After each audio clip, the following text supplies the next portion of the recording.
Hi guys, welcome back to the channel. And yes, it has been a minute. Yes, I put up a video yesterday, but that video was recorded back in January. Today is January the 7th, and I'm at home, as most of us still are. Excuse me, guys. I just decided to come on here, guys, and give you an update of what has been going on since January until now with me and generally with the life, because I haven't been on here to talk to you guys and I have missed you. Okay, so let's see. COVID is still going on, and I'm still protecting me, my son, and my mom. I have gotten vaccinated. My mom is heading into her second shot next week. I had mine a few days ago.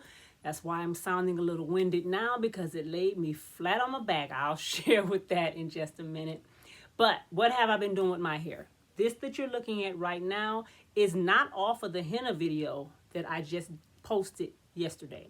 This is off of my latest henna treatment, which was last week, and I did the henna first, rinsed it out, and I put the indigo right on top of it. That's why it looks like a little bit more richer in color, but you can still see my red streaks, but you see more of darker tones in my hair, and I truly do love this. What have I been doing with my hair since January? Well, I've just been consistent with my wash days. I've been washing and conditioning my hair every week, doing steam treatments, henna gloss treatments, Ayurvedic treatments, hot oil treatments, and my hair is loving it. On top of that, I have also been doing a MSM challenge, growing my hair out. And I think her name is NowIAmNappy here on YouTube. If I remember, I will link her channel below. She has an 8-week MSM challenge. Even though I've taken MSM before, I never stay overly consistent with it. I take it for aches and pains with my joints, all that good stuff. But a side effect of it, if you stay consistent with it, for some people, not all, for some people, it can increase your hair growth.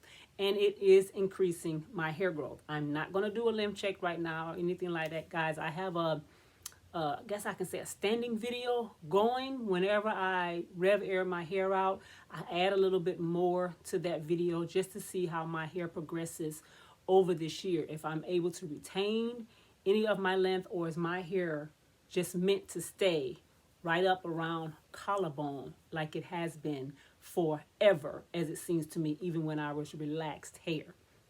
But so far, so good this year with that. I'm trying not to make this video too long.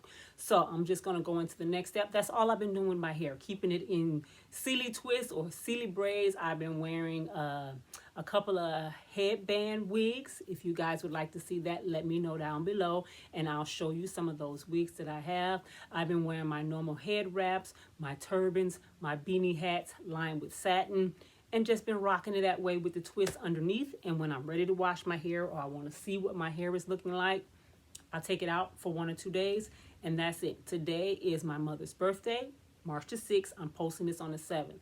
March the 6th is my mother's birthday, and we'll be going to a family function, masked up, out in my sister's backyard, or her patio / backyard from our house. It's going to be chilly, but we want to celebrate my mom's birthday, so that's what we are doing today. Okay, so that's all I've been doing with my hair. I've just been rocking it out under whatever protective style that I want to wear, letting it out every couple of weeks just so I can enjoy the progress that I'm making. And I must say, I'm loving it. Let me turn around the back.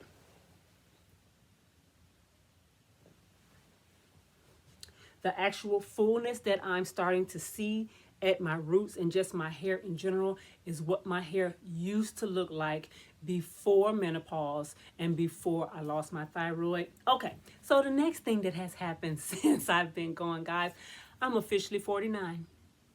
My birthday was on February the 15th. I am now 49 years young, and I feel a little bit older due to fatigue and all of that, but I'm okay. I'm still standing, guys. So if you want to send me a belated birthday wish, please do. I would love each and every one of them. Okay, so I had my birthday. Now I have a little bit of sadness to add into this. As you all know, if you don't, I work for the United States Postal Service. I've been there 23 years. If I'm not mistaken, this might be 24. I've been there since 1998. So it's going on 24 years this year. Well, at the beginning of February, one of my co-workers, as we thought, just had a ear infection. We don't know what caused his ear infection or anything like that. It's just something that happens. But as a result of that ear infection, his blood pressure started to rise up, up, and up, and up to the point where he started having many strokes on MLK Day. He was hospitalized. They could not get his pressure down. It was causing swelling on the brain. They had to do brain surgery trying to bring the pressure down. They could not. My friend of 23 years, the partner that I go to work with at 12 midnight every night, we lost him due to this. He was on life support for maybe a week or so, but they had already informed his family that if they turned off his life support machines, he would not be able to survive on his own. And David, my friend, has always been the kind of person that he never wanted to be a burden to someone else. So his family made the decision to turn off the machines, and my friend David passed away. So I won't say that David's situation was a wake-up call for the majority of my coworkers, including myself, that don't give your job everything that you have at the sacrifice of your family life, of your health, and everything, because you know, as the word says, tomorrow is not promised. Our appointment with the Lord can be called at any time.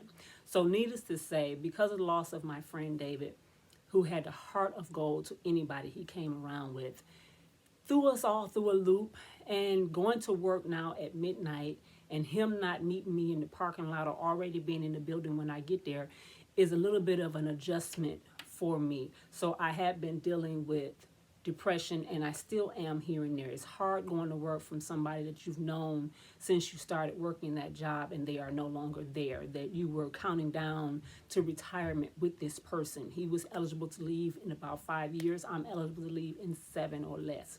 So that is where I'm at right now. We're still dealing with the grief because you see him everywhere in the building. He was the kindest, one of the kindest men on my job. His wife was there with us. She's eligible for retirement. We're praying that she doesn't come back to the building because she's lost her soulmate, and to have to come back to that job and him not be there. They bring each other in lunches. He worked midnight, she was a carer, so she was there during the days. So he would call to wake her up in the morning. When she came in, she would bring him donuts and milk. They were just that type of couple, very supportive and loving. They did everything together. So we just raised David up in prayer. We did a little celebration at the job for him, and we talk about him still to this day at work.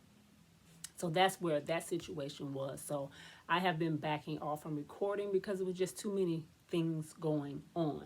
I had my first vaccination shot right around the time that we lost him. The first shot did not cause me any major problems. It made me a little bit more silly at job. My hearing picked up. I got a little shortness of breath.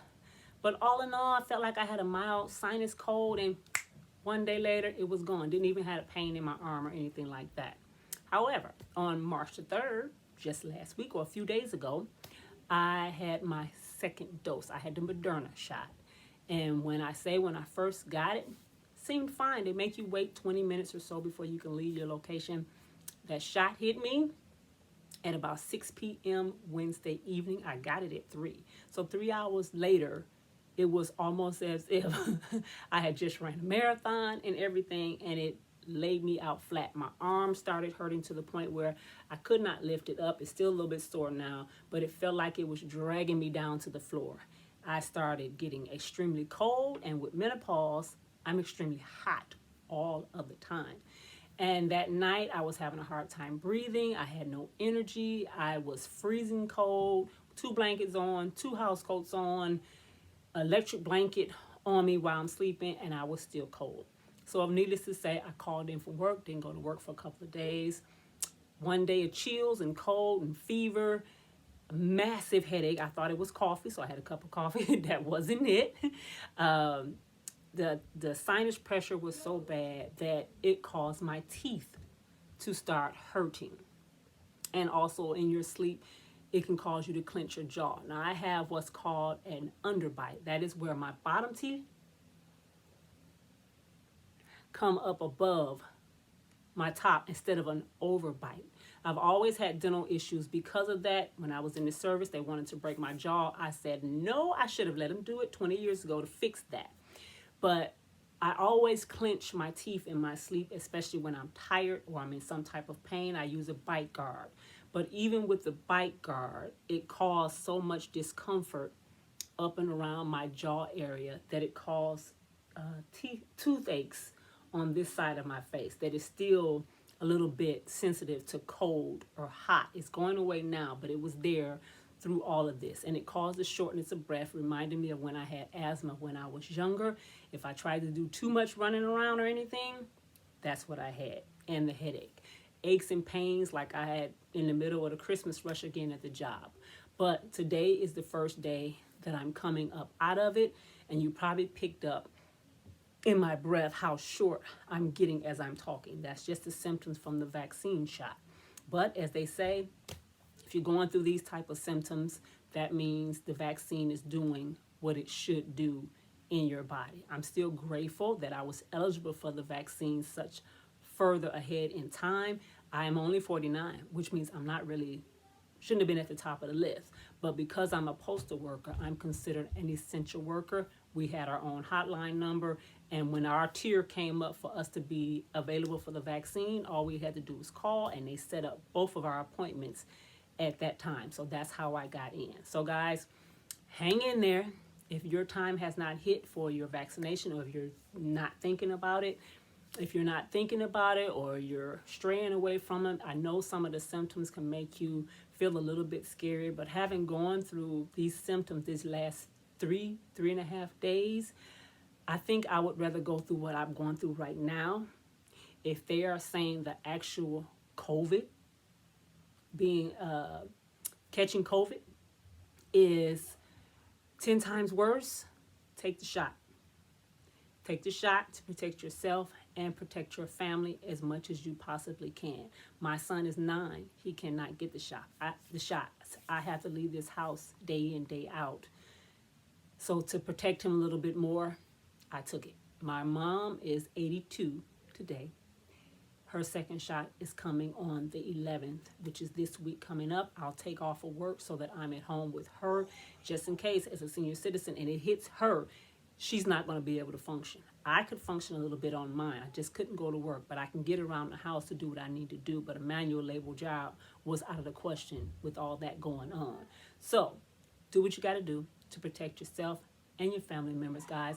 And I'm happy I was able to come on here to share with you what has been happening in my life since January until now.